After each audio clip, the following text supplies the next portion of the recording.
লেওরা এই সুযোগ, চোদনাটা ঘুমাচ্ছে, মাথার কাছ থেকে টুক করে ঘড়িটা তুলে নিয়ে আয়। আর যদি জেগে যায়? বাড়া জেগে গেলে আবার কি করবি? এক থাপ দিয়ে আবার ঘুম পাড়িয়ে দিবি। কিন্তু যে করেই হোক ওই ঘটিটা আমাকে আজকে পেতেই হবে। তুই নিয়ে আয়, বুঝলি? আমি বাইরে গিয়ে দাঁড়াচ্ছি।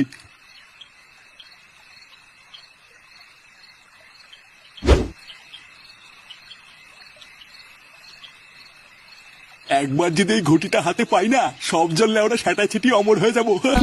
তারপর যদি বউ কোনো সময় বলে তোর মরণ নেই, বাড়ার বার তখন আমি বুক ফুলিয়ে বলতে পারবো, না রে মাগি, আমি অমর।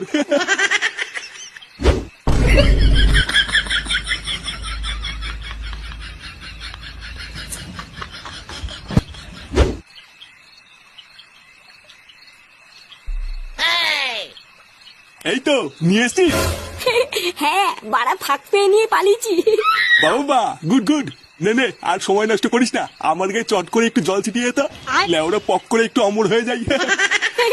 আচ্ছা ঠিক আছে, অর্ধেক জল তোমার গায়ে ছিটাও আর অর্ধেক জল আমার গায়ে ছিটাবো। হ্যাঁ লেওরা অর্ধেক জলে আমার কি হবে? বাড়া তুই বাচ্চা মানুষ, তুই অমর হয়ে কি করবি? আর তাছাড়াও সংসারে তো তুই ভালো ছিলিস না, তাই তোর অমর হয়েও লাভ নেই। চোদনা তুই আমার গায়ে বেশি করে ছিটা, আর তুই অল্প একটু নে।